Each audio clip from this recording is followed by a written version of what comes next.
Guys, I am Manish Mandre, I am faculty of English language and this is the next session. और आज के session में हम जो डिस्कस करने वाले हैं वो हम कुछ कंफ्यूजिंग वर्ड्स को डिस्कस करेंगे जो कि डेली लाइफ में हम बहुत ज्यादा यूज करते हैं और हमको उनके मीनिंग पता नहीं होते हैं। ठीक है, तो चलिए आज कुछ नए वर्ड्स को सीखते हैं यहाँ पे और जिसमें कंफ्यूजन होता है उनको क्लियर करते हैं। चलिए देखिए,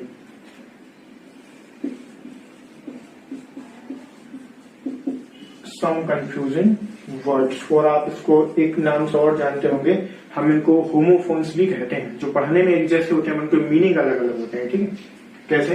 तो चलिए देखिए, सबसे पहले मैं आपको यहाँ पे बताने वाला हूँ ब्रेक और ब्रेक के बारे में। ठीक है, अब ये जो दोनों वर्ड्स हैं इनमें अंतर क्या है? ठीक है, तो स्पेलिंग में जरा सा मिस्टेक, इसमें लास्ट में के ई है, इसमें ई नहीं है। ठीक है, तो देखिए सबसे पहले मैं आपको यहाँ पे बताऊं इस ब्रेक के बारे में। तो इस ब्रेक का मतलब होता है किसी भी चीज को रोकना या विराम देना। ठीक है, तो हिंदी मीनिंग क्या हो जाएगा इसका? रोकना या फिर किसी भी चीज को विराम देना। ठीक है, आ रही बात समझ में? जैसे फॉर एग्जाम्पल, अगर मैं एग्जाम्पल के थ्रू बताऊं, जैसे आप कार या बाइक चलाते हैं तो क्या है, उसमें ब्रेक लगाते हो, तो कौन सा ब्रेक होता है? तो ये वाला ब्रेक होता है, रोकने वाला। ठीक है, एग्जाम्पल के थ्रू मैं आपको बताता हूँ। देखिए मैंने यहाँ पे बोला when I saw my friend, I applied brake of my car। ठीक है, मतलब ये हुआ कि मैं यहाँ पे क्या कह रहा हूँ कि जैसे ही जब मैंने अपने फ्रेंड को देखा तो मैंने अपनी कार की जो ब्रेक थे उनको अप्लाई कर दिया। मतलब ये हुआ कि मैंने गाड़ी को रोक दिया। ठीक है, तो ब्रेक का काम क्या? रोकना। किसी भी चीज में आप बोलते हो ब्रेक मतलब रोकना, तो ये वाला ब्रेक होता है। ठीक है, अब अगर मैं इस वाले ब्रेक की बात करूं तो इस वाले ब्रेक का मतलब क्या होता है? तो देखिए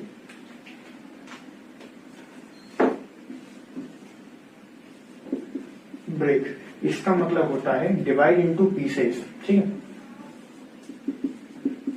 टू डिवाइड इनटू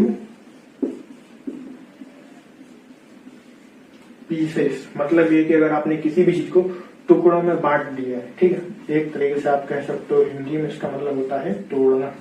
ठीक है, तो किसी भी चीज को ब्रेक करना, ठीक है, या फिर तोड़ देना, तो वो इसका मतलब होता है ब्रेक। ब्रेक का मतलब टू डिवाइड इनटू पीसेस, किसी भी आपने टुकड़ों में तोड़ दिया तो हो जाएगा ब्रेक। जैसे फॉर एग्जाम्पल आपने ऐसे सेंटेंस देखे होंगे, आपने लिखा होगा डू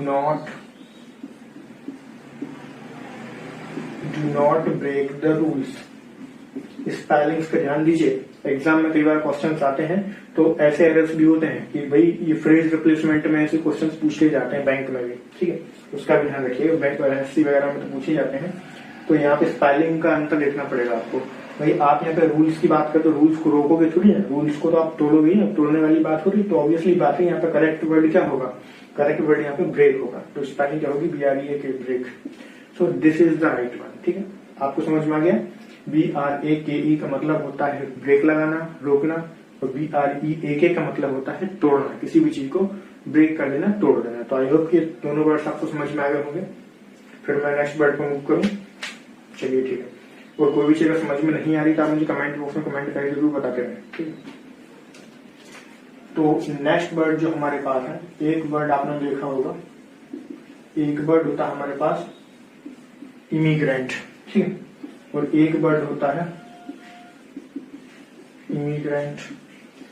पढ़ते तो हम दोनों को सेम इनके दोनों का मतलब क्या है, चलिए बन बात हम समझते हैं। तो सबसे पहले मैं आपको बताने वाला हूँ एमिग्रेंट के बारे में। ठीक है, एमिग्रेंट, ठीक है, मतलब ये वो व्यक्ति होता है एमिग्रेंट जो अपनी नेटिव कंट्री को, अपने नेटिव प्लेस को छोड़कर किसी दूसरे देश में रहने लगता है, दूसरे देश में रहने के लिए जाता है। ठीक है, तो एक शब्द मतलब वन वर्ड सब्स्टिट्यूशन में भी पूछा जाता है, तो क्या बोलेंगे उसका? One who leaves his own country. ठीक है, मतलब ऐसा कोई व्यक्ति जो अपनी खुद की कंट्री को छोड़ देता है। ठीक है, तो उसे क्या बोलते हैं हम? एमिग्रेंट।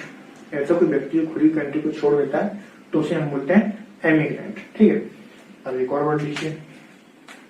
नेक्स्ट वर्ड हमारे पास होता है इसकी स्पेलिंग आई से शुरू होती है, ठीक है। इमिग्रेंट, इसका मतलब क्या है, दोनों के मीनिंग तो सेम, अप्रवासी होता है, ठीक है। अब इसका मतलब क्या होगा, ऐसा व्यक्ति जो किसी दूसरे देश से हमारे देश में रहने आया है, तो उसे हम क्या बोलेंगे, इमिग्रेंट, ठीक है। जो दूसरे देश से हमारे यहाँ पर रहने आया है तो हम उसे बोलते हैं immigrant. One who came from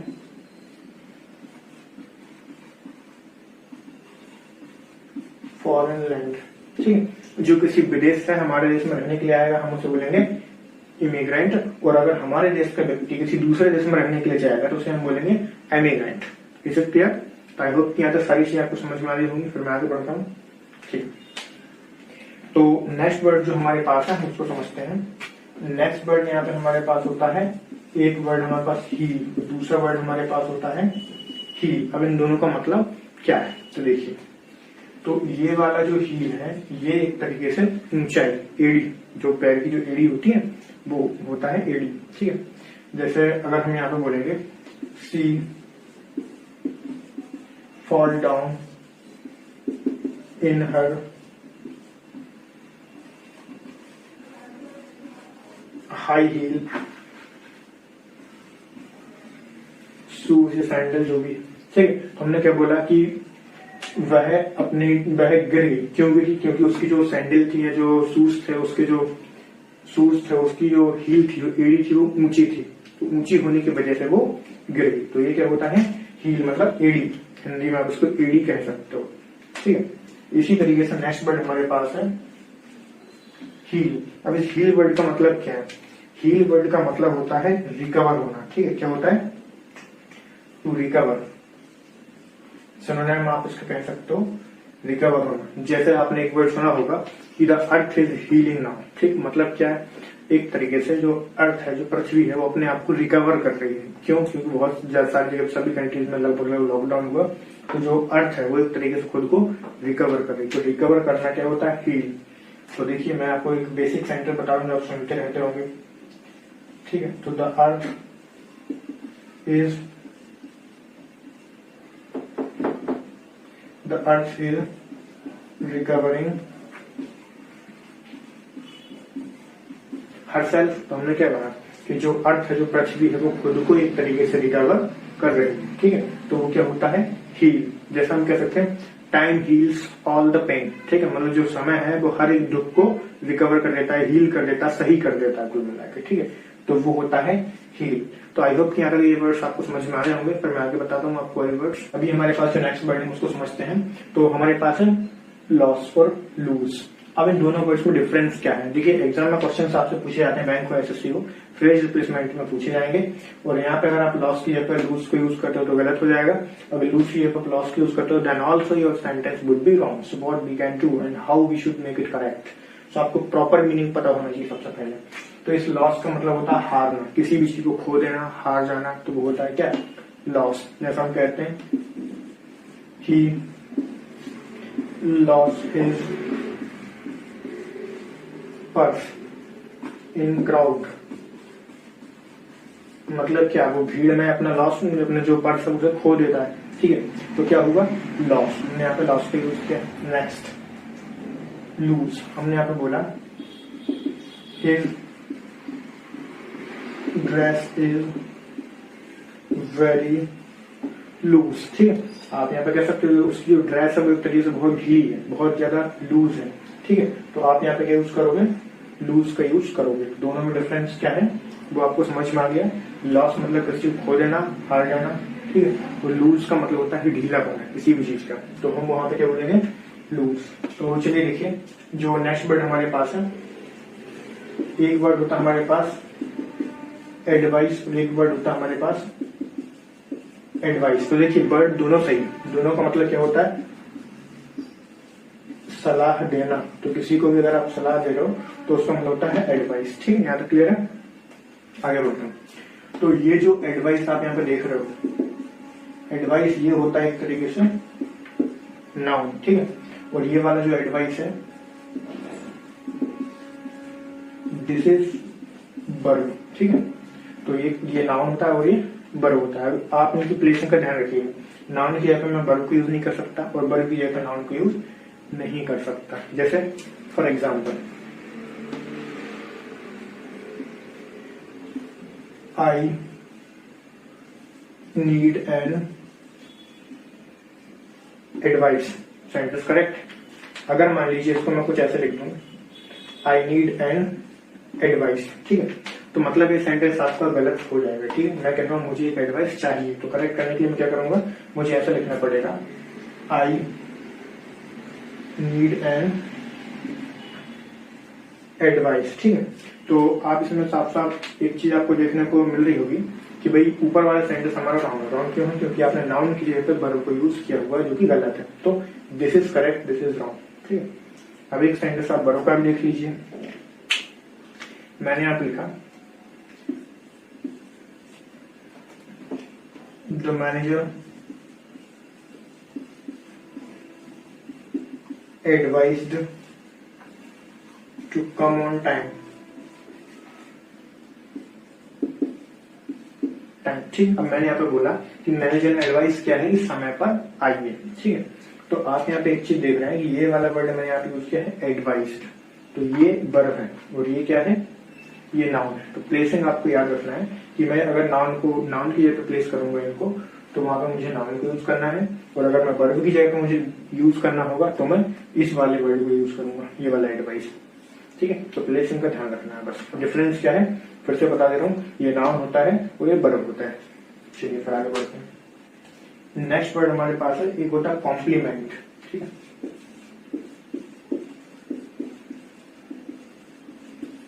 ये हो गया कॉम्प्लीमेंट, और इसके बाद नेक्स्ट वर्ड हमारे पास है कॉम्प्लीमेंट। इन दोनों में डिफरेंस क्या है, ठीक है। तो देखिए, ये जो कॉम्प्लीमेंट होता है एक तरीके से किसी की तारीफ करना होता है, ठीक है। तो देखिए कॉम्प्लीमेंट का मतलब क्या है, कॉम्प्लीमेंट मतलब होता है तारीफ करना, टू प्रेज समवन। आप इसे कह सकते हो टू प्रेज समवन, किसी की तारीफ करना, ठीक है। हिंदी में हम इसे बोलेंगे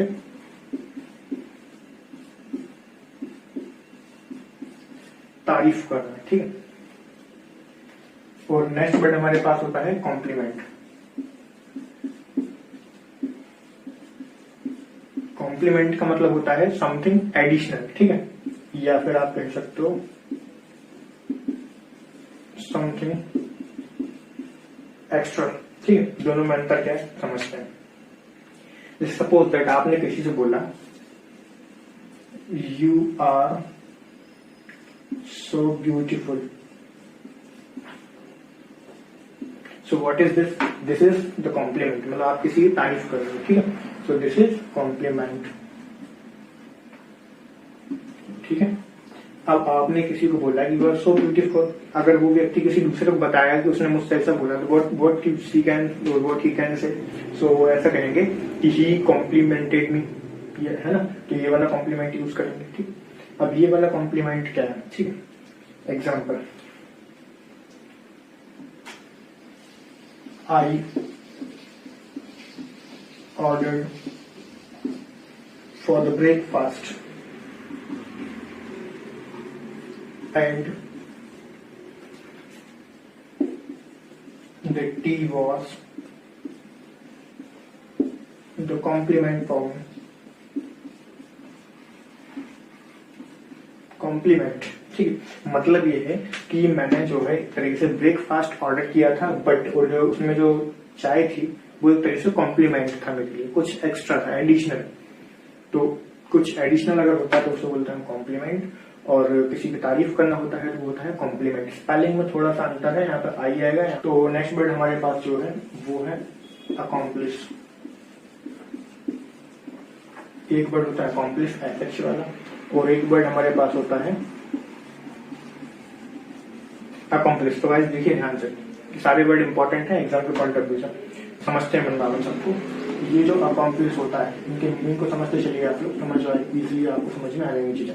इसका मतलब होता है, इसका सिनोनिम आप कह सकते हो कंप्लीट, कंप्लीट, ठीक है। या फिर आप कह सकते हो पूर्ण होना, किसी भी चीज का पूरा हो जाना, ठीक है। तो वो क्या होता है, कंप्लीट हुआ, अकॉम्प्लिश होता है। जैसे फॉर एग्जाम्पल तो मैंने यहाँ पे लिखा Ram has accomplished his task, ठीक है। तो मैंने यहाँ पे ये कहा कि जो राम नाम का जो व्यक्ति है उसने अपना जो टास्क था उसे पूरा कर लिया है, अकॉम्प्लिश कर लिया है, ठीक है। ये चीज समझ में आ रही।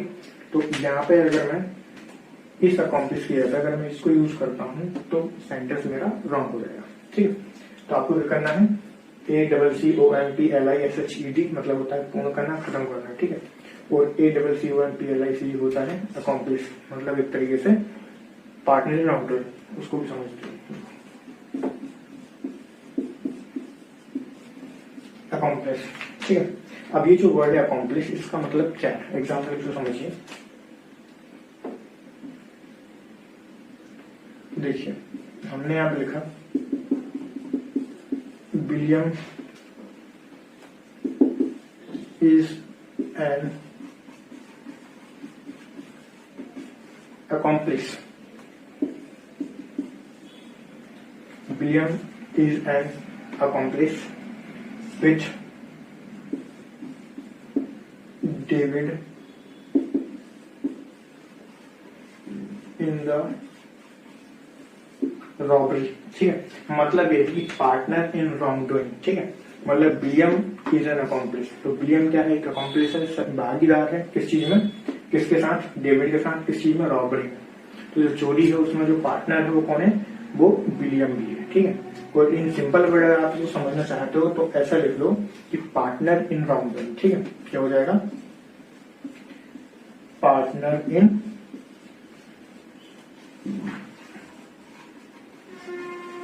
रॉन्ग डूइंग, ठीक है। तो जो पार्टनर है किसी भी बुरे काम का वो होता है आपका अकॉम्प्लिश, गॉट इट। दोनों के मीनिंग में डिफरेंस ध्यान रखिएगा। एक वर्ड हमारे पास होता है हम, ठीक है, एक है ये, और एक वर्ड होता है हमारे पास यहाँ पे क्या, हैंग। इन दोनों में अंतर है, ठीक है। दोनों का मतलब होता है किसी को टांग देना एक तरीके से, ठीक है। तो ये वाला जो हंग है, आप पिक्चर के शुरू देखिए, पिक्चर भी देखते चलिए ताकि समझ में आती रहिए। ये जो हंग जो वर्ड है इसका मतलब होता है किसी चीज को नॉर्मली टांग देना। जैसे सपोज जैसे आपने किसी भी वस्तु को, किसी भी थिंग्स को किसी पर्टिकुलर चीज से टांग दिया है, ठीक है, तो वो क्या हो जाएगा, हैंग। जैसे ये बोर्ड आप यहाँ पे देख रहे हो, सो दिस इज हैंग्ड, ठीक। तो ये जो कील है इन पर एक तरीके से हैंग किया हुआ है मैंने, ठीक है। तो ये क्या है, मैंने टांग किया हुआ है एक तरीके से, ठीक है। तो ये हो जाएगा हम, ठीक। अब यहाँ पे अगर मैं बात करूं हैंग्ड, तो हैंग्ड का मतलब क्या है, हैंग्ड मतलब एक तरीके से आपने सुना होगा, ये होती है डेथ पेनल्टी, हैंग, ठीक। किसी भी चीज, किसी व्यक्ति को टांग देना टिल डेथ, ठीक है। मतलब ये हो जाएगा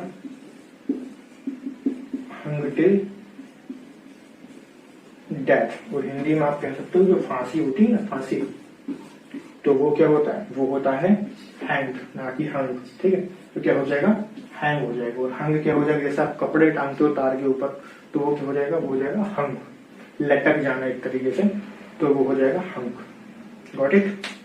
आगे बढ़ते हैं, देखिए आगे हम यहाँ पे देखते हैं। नेक्स्ट वर्ड हमारे पास है एक डिसइंटरेस्टेड और दूसरा वर्ड हमारे पास है अनइंटरेस्टेड। ध्यान से देखिएगा, दोनों क्या होते हैं, दोनों के दोनों होते हैं एडजेक्टिव, ठीक है।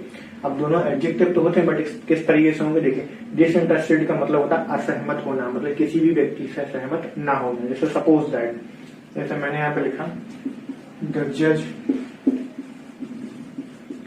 इज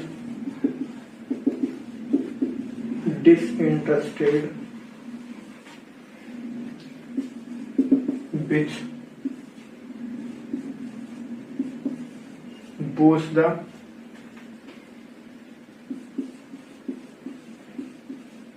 person, ठीक है। मतलब ये हुआ कि मैंने ये कहा कि जो जज है वो डिसइंटरेस्टेड है दोनों व्यक्तियों से, मतलब ये है कि वो किसी एक से सहमत नहीं है, दोनों से असहमत है, ठीक है। तो मतलब एक तरीके से हुआ कि वो डिसइंटरेस्टेड है, मतलब उसने अपना इंटरेस्ट ना तो इसमें दिखाया ना ही इस व्यक्ति में दिखाया, मतलब दोनों में से किसी में उसे इंटरेस्ट नहीं है। बट अब वो जज है तो ऑब्वियसली बात है कि जज को एक तरीके से केस में तो इंटरेस्टेड रहना पड़ेगा ना, तो वो अनइंटरेस्टेड नहीं हो सकता, जज क्या हो सकता है, डिसइंटरेस्टेड हो सकता है, दोनों पार्टीज को वो सुनेगा। उसके बाद ही कोई जजमेंट देता है, ठीक है। तो ये क्या होता है, डिसइंटरेस्टेड। जैसे सपोज दैट आप किसी मीटिंग में हो और किसी व्यक्ति ने कोई आइडिया दिया और आप उससे असहमत हो, ठीक है, तो हो सकता है आप वहां पर डिसइंटरेस्टेड हो सकते हो बट अनइंटरेस्टेड नहीं हो सकते। अगर आप अनइंटरेस्टेड हो तो आप उस पार्टी में नहीं होगे, है ना, या आप उस मीटिंग में नहीं होंगे, ठीक है। तो ये होता है डिसइंटरेस्टेड और अनइंटरेस्टेड में अंतर। जैसे एक और एग्जांपल, आप पिक्चर के थ्रू भी आप समझ सकते हैं इसलिए, ठीक। मैंने यहाँ पे लिखा his son is uninterested in his business, ठीक। तो मैंने क्या बोला यहाँ पे कि उसका जो सन है वो उसके जो बिजनेस है ना उसका, उसमें अनइंटरेस्टेड है, मतलब उसकी कोई इच्छा नहीं होती काम करने की, या वो कोई काम करना ही नहीं चाहता। तो यहाँ पर मैं कह सकता हूँ this is uninterested, this is not disinterested. ये अनइंटरेस्टेड है, मतलब आप उसको बोल रहे हो कि काम करो बट वो काम करना ही नहीं चाहता, तो वो क्या हो जाएगा, अनइंटरेस्टेड, मतलब इसकी कोई इच्छा नहीं है काम करने की, ठीक। Is not willing to work. Is it clear और नॉट? आप कमेंट करके बता दीजिए, सारी चीजें आपको समझ में आनी नहीं आएगी, फिर मैं आगे बढ़ता हूँ, ठीक। तो ये था डिसइंटरेस्टेड और अनइंटरेस्टेड। सो देखिए अभी जो हमारे पास नेक्स्ट बटन इसको डिस्कस करते हैं, अफेक्ट एंड इफेक्ट। अब इन दोनों में अंतर क्या है वो समझिए। अफेक्ट होता है वर्ब और इफेक्ट होता है क्या, नाउन, ठीक है। तो इसको हम समझते हैं, यहाँ पे ये लास्ट 10th वर्ड है।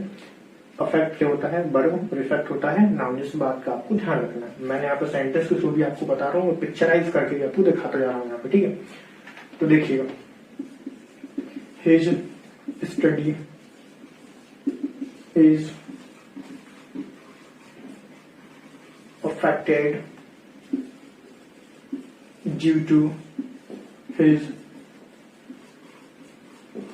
इल हेल्थ, ठीक है। तो मतलब मैंने क्या बोला यहाँ पे कि उसकी जो स्टडी है वो प्रभावित हुई है, किस वजह से, क्योंकि उसका जो इल हेल्थ था, उसकी जो बीमारी थी उसकी वजह से उसकी जो पढ़ाई है, जो स्टडी है वो प्रभावित हुई है, ठीक है। तो मैंने यहाँ पे क्या बोला, अफेक्टेड, क्योंकि ये वर्ब था तो मैंने इसको सेकंड फॉर्म थर्ड फॉर्म में मैंने यहाँ पे यूज कर दिया, बट मैं इसको इफेक्टेड नहीं लिख सकता क्योंकि ये नाउन है, समझिए उसको भी।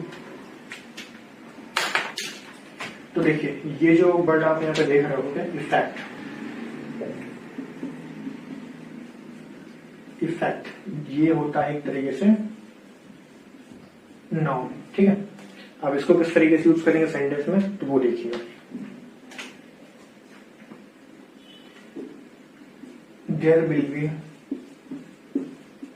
Will not be any effect on his business in covid crisis, ठीक है। मतलब ये बोला मैंने कि there will not be any effect, मतलब उसका जो बिजनेस है उस पर कोविड-19 का जो क्राइसिस है, जो महामारी है, पैंडेमिक है, उसका कोई इफेक्ट उसके बिजनेस के ऊपर नहीं पड़ेगा, ठीक है। क्योंकि मैंने यहाँ पे इसको कैसे यूज किया है, एज अ नाउन, ठीक है। आप देख रहे हैं मैं यहाँ पे एडजेक्टिव यूज कर रहा हूँ, एनी एडजेक्टिव, और एडजेक्टिव किसी न किसी नाउन का क्वालिफायर होता है, ठीक है। तो यहाँ पे जो इफेक्ट है वो क्या है, नाउन है, तो मैं यहाँ पे अफेक्ट नहीं लिख सकता। अगर मैं यहाँ पे अफेक्ट का यूज करता हूँ सेंटेंस कैसे हो जाएगा, रॉन्ग हो जाएगा। सो गॉट इट। आई होप कि यहाँ तक ये सारे वर्ड्स आपको समझ में आए होंगे, और सारे वर्ड हमारी डेली लाइफ में यूज होते हैं, तो मैंने डेली लाइफ में यूज होने वाले वर्ड्स को यहाँ पे डिस्कस किया हुआ है। सो आई होप कि सारे वर्ड्स आपको क्लियर हो गए होंगे, ठीक है। सो आप मुझे कमेंट बॉक्स में कमेंट करके बताते हैं, और जिन लोगों ने अभी तक चैनल सब्सक्राइब नहीं किया है तो चैनल सब्सक्राइब कर लें। कमेंट बॉक्स में कमेंट करके बताएं आपको कौन कौन से टॉपिक्स पढ़ना है इसके। तो चलिए ठीक है, नेक्स्ट वीडियो में हम आगे कंटिन्यू करेंगे। So thank you guys.